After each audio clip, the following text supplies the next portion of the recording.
ನಮಸ್ತೆ ವೀಕ್ಷಕರೇ, ನಿತ್ಯ ಜ್ಯೋತಿರ ವಾಸ್ತು ಭವಿಷ್ಯ ವಿಶೇಷ ನೇರಪ್ರಸಾರ ಕಾರ್ಯಕ್ರಮಕ್ಕೆ ಸ್ವಾಗತ. ನಾನು ಚಿತ್ರಶ್ರೀ. ವೀಕ್ಷಕರೇ, ಇವತ್ತಿನ ಸಂಚಿಕೆಯಲ್ಲಿ ವೃಷಭ ರಾಶಿಯವರಿಗೆ ಸೆಪ್ಟೆಂಬರ್ ತಿಂಗಳ ಭವಿಷ್ಯವಾಣಿ ಅಥವಾ ಮಾಸ ಭವಿಷ್ಯ ಯಾವ ರೀತಿಯಾಗಿದೆ ನೋಡ್ತಾ ಹೋಗೋಣ. ಲಾಭಗಳೆಷ್ಟು, ನಷ್ಟಗಳೆಷ್ಟು, ಯಾರಿಗೆಲ್ಲ ಅನುಕೂಲತೆಗಳು ಹೆಚ್ಚೆಚ್ಚು ಸಿದ್ಧಿಯಾಗ್ತಾ ಇದೆ, ಈ ವಿಚಾರಗಳ ಬಗ್ಗೆ ನೋಡ್ತಾ ಹೋಗೋಣ. ಅದಕ್ಕೂ ಮುಂಚೆ ಕಾರ್ಯಕ್ರಮಕ್ಕೆ ಗುರುಜಿಗಳನ್ನ ಸ್ವಾಗತಿಸ್ತಾ ಇದ್ದೀನಿ. ಖ್ಯಾತ ಜ್ಯೋತಿಷಿಗಳು, ಖ್ಯಾತ ಸಂಖ್ಯಾಶಾಸ್ತ್ರಜ್ಞರು ಮತ್ತು ಪಂಚಭೂತ ವಾಸ್ತು ತಜ್ಞರಾದ ಶ್ರೀ ಮಂಜುನಾಥ್ ಗುರುಜಿಗಳು. ಗುರುಜಿ ನಮಸ್ತೆ, ಕಾರ್ಯಕ್ರಮಕ್ಕೆ ಸ್ವಾಗತ.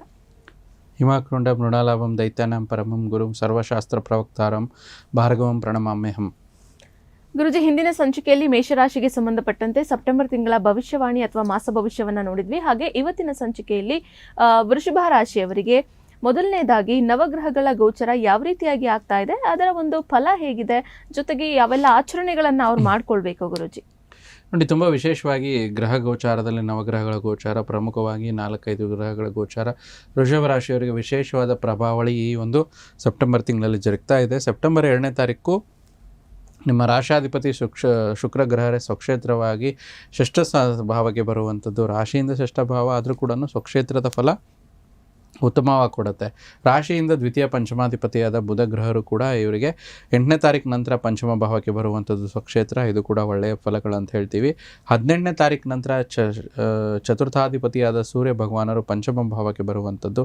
ಹಾಗೆ ಕ್ರಮವಾಗಿ 19ನೇ ತಾರೀಕು ಸೆಪ್ಟೆಂಬರ್ 19ರಲ್ಲಿ ಮಂಗಳ ಗ್ರಹ ಈ ಒಂದು ವಿಶೇಷವಾಗಿ ಇರುವಂಥ ತೃತೀಯ ಭಾವಕ್ಕೆ ನೀಚ ರಾಶಿಯಲ್ಲಿ ಗೋಚರವಾಗ್ತಾರೆ. ಹಾಗೆ 27 ಸೆಪ್ಟೆಂಬರ್ನಂದು ಬುಧ ಗ್ರಹ ದ್ವಿತೀಯ ಪಂಚಮಾಧಿಪತಿಯಾಗಿ ಬುಧ ಗ್ರಹ ಪಂಚಮ ಭಾವಕ್ಕೆ ಬಂದರೆ ಕೂಡ ಮತ್ತೆ 27ನೇ ತಾರೀಕು ಷಷ್ಠ ಭಾವಕ್ಕೆ ರಾಶಾಧಿಪತಿ ಒಟ್ಟಿಗೆ ಬಂದು ಗೋಚರವಾಗ್ತಿರುವಂಥದ್ದು ತುಂಬ ವಿಶೇಷ. ಉಳಿದಂತೆ ದೊಡ್ಡ ಗ್ರಹಗಳ ಗೋಚಾರ ಗುರು ಭಗವಾನರು ಯಥಾವತ್ತಾಗಿ ಕೊನೆಯ ತಿಂಗಳಲ್ಲಿ ಹೇಗೆ ಗೋಚಾರದ ಫಲಗಳನ್ನು ನೀಡ್ತಾ ಇತ್ತು ಅದೇ ರೀತಿಯಾಗಿ ಮುಂದುವರಿಯುತ್ತೆ. ಹಾಗೆ ಶನೇಶ್ವರ ಭಗವಾನರು ಕೂಡ ಲಾಭ ಸ್ಥಾನದಲ್ಲಿ ಗೋಚರವಾಗ್ತಿರುವಂಥದ್ದು ಕೊನೆಯ ತಿಂಗಳಲ್ಲಿ. ಅದರ ವಕ್ರ ಶನಿಯ ಪ್ರಭಾವ ದಶಮ ಭಾವಕ್ಕೆ, ಶನೇಶ್ವರನಿಂದ ವೃಷಭ ರಾಶಿಯವರಿಗೆ ಏನೂ ತೊಂದರೆ ಇಲ್ಲ, ಯೋಗಕಾರಕ ಗ್ರಹ ಅಂತಲೇ ನಾವು ತಗೊತೀವಿ. ಆದ್ದರಿಂದ ದಶಮ ಭಾವದ ಫಲಗಳನ್ನು ವಕ್ರಗತಿಯ ಶನಿಯ ಪ್ರಭಾವದಿಂದ ಸಿಗ್ತಾ ಇರುವಂಥದ್ದು. ಇದಿಷ್ಟು ನವಗ್ರಹಗಳ ಒಂದು ಆಚರಣೆಯ ಒಂದು ಗೋಚಾರದ ವಿಚಾರದಲ್ಲಿ ನೋಡಿದರೆ, ಆಚರಣೆ ವಿಚಾರದಲ್ಲಿ ಸೆಪ್ಟೆಂಬರ್ನ ಒಂದು ವಿಶೇಷವಾಗಿ 4ನೇ ತಾರೀಕು ಈ ಜಗತ್ತಿನಾದ್ಯಂತ ವಿಶೇಷವಾಗಿ ಯಾವ ಒಂದು ದೊಡ್ಡ ದೇವರಲ್ಲಿ ಬ್ರಹ್ಮ ವಿಷ್ಣು ಮಹೇಶ್ವರ ಹೇಗೆ ಹೇಳ್ತೀವೋ ಅದೇ ವಿಷ್ಣುವಿನ 8ನೇ ಸ್ವರೂಪವಾದ ಶ್ರೀಕೃಷ್ಣನ ಅವತಾರವಾದ ಗೋಕುಲಾಷ್ಟಮಿಯಂದು ಸೆಪ್ಟೆಂಬರ್ 4ನೇ ತಾರೀಕು ಆಚರಣೆ ಮಾಡ್ತಾ ಇದ್ದೀವಿ. 14ನೇ ತಾರೀಕು ತುಂಬ ಮುಖ್ಯವಾಗಿ ವಿಘ್ನ ನಿವಾರಕ ಗಣೇಶ ಚತುರ್ಥಿಯ ಹಬ್ಬ ಒಂದು ಜರುಗ್ತಾ ಇರುವಂಥದ್ದು. 16ನೇ ತಾರೀಕು ಬಲರಾಮ ಜಯಂತಿ ಹಾಗೂ ವಿಶೇಷವಾಗಿ ಇರುವಂಥ ಈ ಜಗತ್ತಿನ ಸೃಷ್ಟಿಕರ್ತನಾದ ಒಂದು ಸೃಷ್ಟಿಕರ್ತ ಸೆಲೆಸ್ಟಿಯಲ್ ಆರ್ಕಿಟೆಕ್ಟ್ ಅಂತ ಹೇಳ್ತೀವಿ ವಿಶ್ವಕರ್ಮರ ಒಂದು ಪೂಜೆ ಕೂಡ ಸೆಪ್ಟೆಂಬರ್ 14ನೇ ತಾರೀಕು ಜರುಗ್ತಾ ಇರುವಂಥದ್ದು. ಈ ಎಲ್ಲ ವಿಚಾರದಲ್ಲಿ ಆಚರಣಾ ಭಾಗವಾಗಿ ಮತ್ತು ನವಗ್ರಹಗಳ ಗೋಚಾರ ವೃಷಭ ರಾಶಿಯವರಿಗೆ ಸೆಪ್ಟೆಂಬರ್ ತಿಂಗಳಲ್ಲಿ ಜರುಗುತ್ತೆ. ಗುರುಜಿ, ಇನ್ನು ವೃಷಭ ರಾಶಿಯ ವಿಚಾರದಲ್ಲಿ ನೀವು ತಿಳಿಸಿರುವಂತಹ ನವಗ್ರಹಗಳ ಗೋಚರದ ಪ್ರಭಾವ ವಿಸ್ತೃತವಾಗಿ ನೋಡೋದಾದ್ರೆ ಇದು ಹೇಗೆ ಪರಿಣಾಮವನ್ನ ಬೀರ್ತಾ ಇದೆ? ನೋಡಿ, ಮೊದಲೇದಾಗಿ ರಾಶಾಧಿಪತಿ ಷಷ್ಠ ಭಾವದಲ್ಲಿ ಬರುವಂಥದ್ದು, ಆದರೂ ಕೂಡ ಸ್ವಕ್ಷೇತ್ರಕ್ಕೆ ಬರುವಂಥದ್ದು. ರೋಗ ರಿಪು ಋಣು ಶತ್ರು ಭಾವ ಅಂತ ಹೇಳ್ತೀವಿ, ಅದರ ವಿಚಾರದಲ್ಲಿ ಸ್ವಕ್ಷೇತ್ರಾಧಿಪತಿ ಸ್ವಕ್ಷೇತ್ರಕ್ಕೆ ಬರುವಂಥದ್ದು. ವರ್ಷಕ್ಕೆ ಒಂದು ಸತಿ ಬರುವಂಥ ಪ್ರಕ್ರಿಯೆ. ಪ್ರತಿಯೊಂದು ರಾಶಿಯವರೆಗೂ ಆ ರಾಶಾಧಿಪತಿಯ ರಾಶಿಯ ಮನೆಗೆ ಬಂದಾಗ ತುಂಬ ಒಂದು ಒಳ್ಳೆಯ ಪ್ರಭಾವ. ಹೇಗೆ ಪ್ರತಿಯೊಂದು ರಾಶಿಗೂ ಕೂಡ ಒಂದು ಗ್ರಹಕ್ಕೂ 2 ರಾಶಿಗಳು ಕ್ರಮವಾಗಿ ಬಂದಿರುತ್ತೋ, ನಿಮ್ಮ ವೃಷಭ ರಾಶಿ ರಾಶಾಧಿಪತಿ ಶುಕ್ರನಿಗೂ ಕೂಡ ಕ್ರಮವಾಗಿ ವೃಷಭ ಹಾಗೂ ತುಲಾ ರಾಶಿ ಬಂದಿರುವಂಥದ್ದು. ತುಲಾರಾಶಿಗೆ ಸ್ವಕ್ಷೇತ್ರದಲ್ಲಿ ಬರುವುದರಿಂದ ಏನಾಗುತ್ತೆ, ಯಾವುದೇ ರೀತಿಯ ಒಂದು ರೋಗ ಭಯ ಇರೋದಿಲ್ಲ. ಮತ್ತು ಪ್ರತಿಯೊಂದು ವಿಚಾರದಲ್ಲಿ ಸಾಲ ಸೋಲ ವಿಚಾರದಲ್ಲಿ ಏನು ನೋವು ಅನುಭವಿಸಿದಿರೋ ಈ ಒಂದು ಈಸಿಯಾಗಿ ಅವರಿಗೆ ಲೋನ್ ಅಮೌಂಟ್ ಸ್ಯಾಂಕ್ಷನ್ ಆಗುವಂಥದ್ದು ಹೇಳ್ತೀವಿ. ಕೋರ್ಟ್ ಕೇಸು, ಲಿಟಿಗೇಷನ್ನು ಇತ್ಯಾದಿ ವಿಚಾರಗಳಲ್ಲಿ ನೀವು ಹಲವಾರು ದಿನಗಳಿಂದ ವರ್ಷಾನುಗಟ್ಟಲೆ ನೀವು ಸಮಸ್ಯೆಯಿಂದ ಬಳಲ್ತಾ ಇದ್ದರೆ ಈ ತಿಂಗಳು ನಿಮಗೆ ಬಂಪರ್. ಅದರಲ್ಲೂ ಕೂಡ ಒಳ್ಳೆಯ ಅನುಕೂಲತೆಗಳು ವೃಷಭ ರಾಶಿಯವರಿಗೆ ಸಂಬಂಧಪಟ್ಟಂಥದ್ದು ಆಗುವಂಥದ್ದು. ಏಕೆಂದರೆ ಸ್ವಕ್ಷೇತ್ರದ ಶುಕ್ರ ತುಂಬ ಹೆಚ್ಚಿನ ಪ್ರಭಾವಳಿಗಳನ್ನು ನಿರ್ಮಾಣ ಮಾಡಿ ಕೊಡುವಂಥದ್ದು. ಅದೇ ರೀತಿ ತುಂಬ ವಿಶೇಷವಾಗಿ ಸೂರ್ಯ ಭಗವಾನರ ಗೋಚಾರ ಕೂಡ ಇಲ್ಲಿ ಸೂರ್ಯ ಭಗವಾನರು ಕೂಡ ಚತುರ್ಥಾಧಿಪತಿಯಾಗಿ ಪಂಚಮ ಭಾವಕ್ಕೆ ಬರುವಂಥದ್ದು. ಪೂರ್ವ ಪುಣ್ಯ ಸ್ಥಾನ ಅಂತ ಹೇಳ್ತೀವಿ. ಹೌಸ್ ಆಫ್ ಕಂಫರ್ಟಿಂದ ಹೌಸ್ ಆಫ್ ಪ್ರೀವಿಯಸ್ ಬರ್ತ್. ಅಂದರೆ ಇಲ್ಲೇನಾಗುತ್ತೆ ಅಂದರೆ ಪ್ರತಿಯೊಂದು ಅನುಕೂಲತೆಗಳು ಹೆಚ್ಚಾಗುವಂಥದ್ದು. ಸಂತಾನ ಸಮಸ್ಯೆ, ಸಂತಾನಾಪೇಕ್ಷಿತ ದಂಪತಿಗಳಿಗೆ ಒಳ್ಳೆಯ ಒಂದು ಶುಭ ವಿಚಾರ. ಯಾರು ಪುತ್ರ ಸಂತಾನನ ಬಯಸ್ತಾ ಇದ್ದೀರಾ ವೃಷಭರಾಶಿಯವರು ಈ ತಿಂಗಳಲ್ಲಿ ಸೆಪ್ಟೆಂಬರ್ ತಿಂಗಳಲ್ಲಿ 18ನೇ ತಾರೀಕು ನಂತರ ಪ್ರಯತ್ನ ಪಟ್ಟರೆ ಸಂತಾನಾಪೇಕ್ಷಿತ ದಂಪತಿಗಳಿಗೆ ಸಂತಾನದ ಫಲಗಳು ಸಿಗುವಂಥದ್ದು. ಒಂದು ವ್ಯಾಪಾರ ವಹಿವಾಟು ಕಂಫರ್ಟ್ ಲೆವೆಲ್ ಭಾವದಲ್ಲಿ ನಿಮಗೆ ತುಂಬ ಚೆನ್ನಾಗಾಗುತ್ತೆ. ಕೇಂದ್ರದ ಭಾವದ ಅಧಿಪತಿ ತ್ರಿಕೋನ ಭಾವದಲ್ಲಿ ಬಂದಾಗ ಹೆಚ್ಚಿನ ವಿಶೇಷ ಫಲಗಳು ಸೂರ್ಯ ಭಗವಾನರಿಂದ ಕೂಡ ಸಿಗುತ್ತೆ. ಅದೇ ರೀತಿ ನಿಮಗೆ ಸಪ್ತಮಾಧಿಪತಿ ಅಂತ ಹೇಳ್ತೀವಿ ಮತ್ತು ವ್ಯಯಾಧಿಪತಿ ಮಂಗಳ ಗ್ರಹರು ಕೂಡ ತೃತೀಯ ಭಾವಕ್ಕೆ ಬರುವಂಥದ್ದು. ಸಪ್ತಮಾಧಿಪತಿ ತೃತೀಯ ಭಾವ ಅಷ್ಟೊಂದು ಒಳ್ಳೆಯದಲ್ಲ, ಆದರೆ ಮಂಗಳ ನೀಚ ರಾಶಿಯಲ್ಲಿ ಗೋಚರವಾಗ್ತಿರುವಂಥದ್ದು ತುಂಬ ಒಳ್ಳೆಯದಾಗುತ್ತೆ. ಯಾವುದೇ ರೀತಿ ಸಮಸ್ಯೆಗಳು ಕೊಡಲ್ಲ. ವಿದೇಶದಲ್ಲಿ ಇರುವಂಥವರಿಗೆ, ವಿದೇಶದಲ್ಲಿ ವಿದ್ಯಾಭ್ಯಾಸ ಮಾಡ್ತಿರುವಂಥವರಿಗೆ ಹೆಚ್ಚಿನ ಅನುಕೂಲತೆಗಳಿರುತ್ತೆ. ಆದರೆ ಇಲ್ಲಿ ಸ್ವಲ್ಪ ಈ ಒಂದು ವಿಚಾರದಲ್ಲಿ ವೃಷಭ ರಾಶಿಯವರು ಸ್ವಲ್ಪ ದಾಂಪತ್ಯದ ವಿಚಾರದಲ್ಲಿ, ಮದುವೆ ಇತ್ಯಾದಿ ವಿಚಾರ ಏನಾದರೂ ಇದ್ದರೆ ಸ್ವಲ್ಪ ಮುಂದೂಡೋದು ಒಳ್ಳೆಯದು. ದಾಂಪತ್ಯದಲ್ಲಿ ಹೆಚ್ಚಾಗಿ ಕಲಹಗಳು ಕೂಡ ಕಂಡುಬರುತ್ತೆ. ಅದೇ ರೀತಿ 27ನೇ ಸೆಪ್ಟೆಂಬರ್ ನಂತರ ಬುಧ ಗ್ರಹರು ಕೂಡ ಮುಂದಿನ ರಾಶಿ ತುಲಾ ರಾಶಿಗೆ ಗೋಚರ ಆಗ್ತಿರುವಂಥದ್ದು. ಸೊ ಇಲ್ಲೇನಾಗುತ್ತೆ, ವೃಷಭ ರಾಶಿಯವರಿಗೂ ದ್ವಿತೀಯ ಪಂಚಮಾಧಿಪತಿಯಾದ ಬುಧ ಗ್ರಹರು ಕೂಡ ಸ್ವಕ್ಷೇತ್ರವಾದ ಶುಕ್ರನ ಜೊತೆಗೆ ಬಂದು ಸೇರುವಂಥದ್ದು. ಶುಕ್ರ ಬುಧ ಒಂದು ಒಳ್ಳೆಯ ಯೋಗ ನಿರ್ಮಾಣ ಮಾಡ್ತಿರುವಂಥದ್ದು. ಅನುಕೂಲತೆಗಳು ಹೆಚ್ಚಾಗುತ್ತೆ. ಗುರು ಭಗವಾನರಿಂದನೂ ಕೂಡ ಹೆಚ್ಚಾಗಿ ಸಮಸ್ಯೆ ಆಗಲ್ಲ. ರಾಹು ಕೂಡ ಇಲ್ಲಿ ತುಂಬ ವಿಶೇಷವಾಗಿ ದಶಮ ಸ್ಥಾನದಲ್ಲೇ ಹಾಗೇ ಮುಂದುವರಿಯೋದ್ರಿಂದ ಯಾರ್ಯಾರು ಒಂದು ವಿಶೇಷವಾಗಿ ಸಾಫ್ಟ್ವೇರು IT ರಿಲೇಟೆಡಲ್ಲಿ ಕೆಲಸ ಮಾಡ್ತಿದ್ದಾರೆ, ಈಗಿನ ವಿಶೇಷ ಟೆಕ್ನಾಲಜಿಗಳು AI ಅಂತ ಹೇಳ್ತಾರೆ, ಕಂಟೆಂಟ್ ಕ್ರಿಯೇಟರ್ಸು, ಇವರಿಗೆ ತುಂಬ ಹೆಚ್ಚಿನ ಅನುಕೂಲತೆಗಳಿಂದ ಕೂಡಿ ಬರುತ್ತೆ. ಪ್ರಮೋಷನ್ಸ್ ನಿರೀಕ್ಷೆ ಮಾಡ್ತಿದ್ರೆ ಹೆಚ್ಚಿನ ಪ್ರಮೋಷನ್ ಆಗುವಂಥದ್ದು, ಹೊಸ ಜಾಬ್ ಕ್ರಿಯೇಷನ್ ಆಗುವಂಥದ್ದು, ಹೊಸ ಅಪಾರ್ಚುನಿಟಿ ಸಿಗುವಂಥದ್ದು. ಯಾಕಂದ್ರೆ ನೋಡಿ, ನಾವು ಸಾಮಾನ್ಯವಾಗಿ ನೋಡಬೇಕಾದಾಗ ಎಷ್ಟೋ ಜಗತ್ತಿನಲ್ಲಿ ಅವ್ರಿಗೆ ಇಷ್ಟವಾಗ್ತಿರುವಂಥ ಕೆಲಸನೇ ಸಿಗೋದಿಲ್ಲ. ಅಂದರೆ ಅವ್ರು ಓದಿರುವಂಥದ್ದು ಬೇರೆ, ಅವ್ರಿಗೆ ಇಷ್ಟ ಮಾಡ್ತಾ ಇರುವಂಥದ್ದು ಬೇರೆ. ಆದರೆ ವೃಷಭ ರಾಶಿಯವ್ರಿಗೆ ಖುಷಿ ವಿಚಾರ, ಈ ಸೆಪ್ಟೆಂಬರ್ ತಿಂಗಳಲ್ಲಿ ರಾಹುವಿನ ದಶಮಸ್ಥ ರಾಹು ಒಳ್ಳೆಯ ಫಲಗಳನ್ನು ಕೊಡ್ತಾರೆ. ಕೇತು ಯಥಾವತ್ತಾಗಿ 4ನೇ ಮನೆಯ ಫಲಗಳನ್ನು ನೀಡ್ತಾ ಇರ್ತಾರೆ. ಈ ರೀತಿ ಗ್ರಹಗಳ ವಿಸ್ತೃತ ಪ್ರಭಾವವನ್ನು ನಾವು ವೃಷಭ ರಾಶಿಯವರಿಗೆ ಸೆಪ್ಟೆಂಬರ್ ತಿಂಗಳಲ್ಲಿ ನೋಡ್ಬೋದಮ್ಮ. ಗುರುಜಿ, ಇನ್ನು ರಾಶಾಧಿಪತಿ ಗೋಚರ ಹೇಗಾಗ್ತಾ ಇದೆ? ಯಾವೆಲ್ಲ ಲಾಭಗಳು, ಅನುಕೂಲತೆಗಳನ್ನು ಸೆಪ್ಟೆಂಬರ್ ತಿಂಗಳಿನಲ್ಲಿ ವೃಷಭ ರಾಶಿಯವರು ಪಡೆದುಕೊಳ್ತಾ ಇದ್ದಾರೆ? ನೋಡಿ, ಇಲ್ಲಿ ತುಂಬ ವಿಶೇಷವಾಗಿ ರಾಶಾಧಿಪತಿ 6ನೇ ಭಾವದಲ್ಲಿ ಗೋಚರ ಆಗ್ತಿರುವಂಥದ್ದು ಒಳ್ಳೆಯ ವಿಚಾರ. ಸೊ ಇಲ್ಲಿ ದೇಹ ಸದೃಢವಾಗುತ್ತೆ, ಮನಸ್ಸಿಗೆ ಹೊಸ ಚೈತನ್ಯ ಸಿಗುತ್ತೆ, ಏನೋ ಒಂದು ಖುಷಿ ವಿಚಾರ, ಪ್ರತಿಯೊಂದು ಮುನ್ನುಗ್ಗಿ ಮಾಡುವಂಥ ಎಲ್ಲ ಒಂದು ಛಲ ಬರುತ್ತೆ.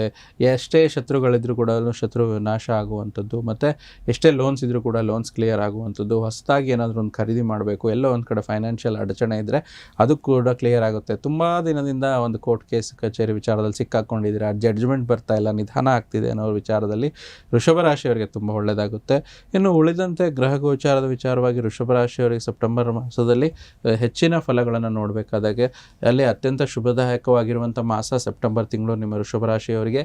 ಯಾವ ರೀತಿ ಅಂದರೆ, ನೀವು ಹೆಚ್ಚಾಗಿ ದೇವಾಲಯಗಳ ದರ್ಶನ, ಸಾಧು ಸಂತರ ಗುರುಗಳ ಆಶೀರ್ವಾದ ತಾವು ಪಡ್ಕೊತೀರಾ, ಮತ್ತು ಕೆಲಸ ಕಾರ್ಯಗಳಲ್ಲಿ ಜಯಪ್ರಾಪ್ತಿ ಆಗುತ್ತೆ, ಕುಟುಂಬದಲ್ಲಿ ನೆಮ್ಮದಿಯ ವಾತಾವರಣ ನೆಲೆಸುತ್ತೆ.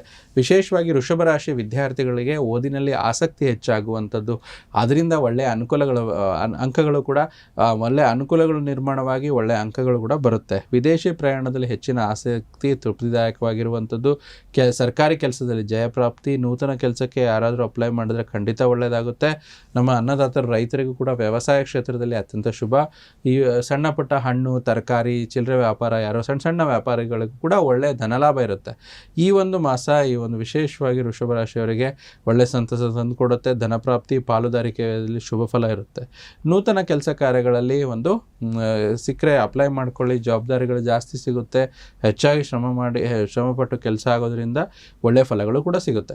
ಕೆಲಸದಲ್ಲಿ ಅದೃಷ್ಟ ಜಾಸ್ತಿ ಆಗುವಂಥದ್ದು, ಶ್ರಮ ಕಮ್ಮಿ ಆಗುವಂಥದ್ದು, ಫಲ ಖಂಡಿತ ಹೆಚ್ಚಾಗಿ ಚೆನ್ನಾಗಿ ಕೂಡಿ ಬರುತ್ತೆ. ಬಂಡವಾಳ ಹೂಡಿಕೆಗೆ ಅತ್ಯಂತ ಶುಭವಾದ ದೀರ್ಘಕಾಲಿಕ ಹೂಡಿಕೆಗಳು ಕೂಡ ಒಳ್ಳೆ ಲಾಭ ವೃಷಭ ರಾಶಿಯವರಿಗೆ ತಂದುಕೊಡುತ್ತೆ. ಶುಕ್ರ ಗ್ರಹರು ಸ್ವಕ್ಷೇತ್ರದಲ್ಲಿ ಬರೋದ್ರಿಂದ, ಶುಕ್ರ ಅಂದ್ರೆ ಆರ್ಟ್ಸ್ ಅಂತ ಹೇಳ್ತೀವಿ, ಕ್ರಿಯೇಟಿವ್, ಸಂಗೀತ, ಕಲೆ, ಕ್ರೀಡೆಗಳಲ್ಲಿ ಹೆಚ್ಚಿನ ಆಸಕ್ತಿ, ಹೆಚ್ಚಿನ ಪ್ರೋತ್ಸಾಹ, ಹೆಚ್ಚಿನ ಅನುದಾನ ನಿಮಗೆ ಸಿಗುತ್ತೆ. ವೃಷಭ ರಾಶಿಯವರಿಗೆ ಸ್ವಲ್ಪ ಎಚ್ಚರಿಕೆಯಾಗಿರಬೇಕು.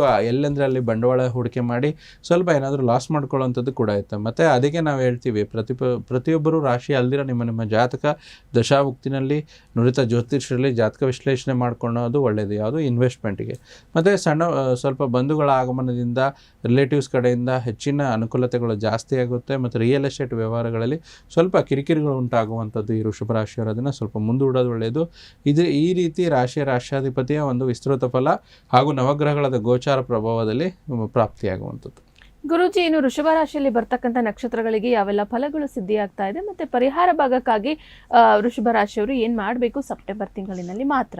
3 ವಿಶೇಷ ನಕ್ಷತ್ರಗಳು. ಕೃತಿಕಾ ನಕ್ಷತ್ರ, ಪರಿಸರವು ಮನುಷ್ಯನ ಜೊತೆಗೆ ಏನೇ ಒಂದು ಪರಿಸರದ ಹಾನಿ ಮಾಡಿದ್ರೆ ಅದನ್ನು ಒಳ್ಳೆಯ ಮನಸ್ಸಿನಿಂದ ಒಪ್ಕೊಂಡು ನೀವು ಅದರಿಂದ ಒಂದು ಪರಿಸರದಿಂದನೇ ಒಂದು ಶಕ್ತಿಯನ್ನು ಪಡ್ಕೊಳ್ಳುವಂಥದ್ದು. ಉದಾಹರಣೆಗೆ ಒಂದು ವ್ಯಾಯಾಮ ಮಾಡಿ, ಒಂದು ಎಕ್ಸರ್ಸೈಸ್ ಮಾಡಿ, ಒಂದು ದಿನದ ಒಂದು ಏನು ರುಟೀನ್ ಅಂತ ಹೇಳ್ತೀರಾ, ಈ ಒಂದು ಕೃತಿಕಾ ನಕ್ಷತ್ರದವ್ರು ರೂಢಿಸ್ಕೊಳ್ತಾರೆ.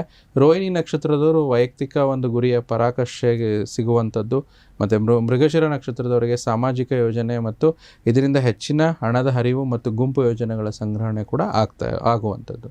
ಪರಿಹಾರಗಳಿಷ್ಟೇ. ಸ್ವಲ್ಪ ರಾಶಾಧಿಪತಿ ಸ್ವಕ್ಷೇತ್ರಕ್ಕೆ ಬಂದರೂ ಕೂಡ ಏನಾಗುತ್ತೆ, ಷಷ್ಠಭಾವ ಅಂದರೆ ರೋಗ ರಿಪುರಿನು ಶತ್ರುಭಾವ ಆಗೋದ್ರಿಂದ ಶುಕ್ರನನ್ನು ಬಲಪಡಿಸಲು ಕನಕಾಧಾರ ಸ್ತೋತ್ರವನ್ನು ದಿನಾಲು ಪಠಣೆ ಮಾಡಿ, ಸಾಧ್ಯವಾದರೆ ಶುಕ್ರವಾರದ ಹೊತ್ತು ಉಪವಾಸ ಮಾಡಿ, ಮತ್ತು ಸರಸ್ವತಿಯ ಮಾತೆಯ ಆರಾಧನೆ ಮಾಡುವಂಥದ್ದು. ಶಿಕ್ಷಣಕ್ಕೆ ಸಂಬಂಧಿತವಾಗಿರುವಂಥ ಯಾವುದೇ ಒಂದು ಬಡವರಿಗೆ ಒಂದು ಶಿಕ್ಷಣ ಸಹಾಯ ಮಾಡಿ, ಒಂದು ಫೀಸು ಮತ್ತು ಇನ್ನೇನದಕ್ಕೂ ಅನುಕೂಲ ಮಾಡಿಕೊಡಿ. ನಿಮಗೆ ಖಂಡಿತ ವೃಷಭ ರಾಶಿಯವರಿಗೆ ಒಳ್ಳೆಯದಾಗುತ್ತೆ. ಗುರೂಜಿ, ಇಷ್ಟೊತ್ತು ಕೂಡ ನಮ್ಮ ಜೊತೆ ಇದ್ದು ನಮ್ಮ ವೀಕ್ಷಕರಿಗೆ ವೃಷಭ ರಾಶಿಗೆ ಸಂಬಂಧಪಟ್ಟಂತೆ ಸೆಪ್ಟೆಂಬರ್ ತಿಂಗಳ ಭವಿಷ್ಯವಾಣಿ ಅಥವಾ ಮಾಸ ಭವಿಷ್ಯವನ್ನ ಕಂಪ್ಲೀಟ್ ಆಗಿ ತಿಳಿಸ್ಕೊಟ್ಟಿದ್ದೀರಾ. ಜೊತೆಗೆ ಪರಿಹಾರ ಭಾಗವನ್ನ ಕೂಡ ಹೇಳ್ಕೊಟ್ಟಿದ್ದೀರಾ. ಗುರೂಜಿ, ಧನ್ಯವಾದಗಳು. ಕೃಷ್ಣಾರ್ಪಣಮಸ್ತು. ವೀಕ್ಷಕರೇ, ಈ ಒಂದು ಕಾರ್ಯಕ್ರಮವನ್ನು ಇಲ್ಲಿಗೆ ಮುಗಿಸ್ತಾ ಇದ್ದೀವಿ. ಮತ್ತೊಂದು ಸಂಚಿಕೆಯಲ್ಲಿ ಮತ್ತೊಂದು ರಾಶಿಯೊಂದಿಗೆ ಭೇಟಿಯಾಗೋಣ. ನೋಡ್ತಾ ಇರಿ ಪ್ರಗತಿ ಟಿವಿ. ಇದು ನಿಮ್ಮಿಂದ ನಿಮಗಾಗಿ.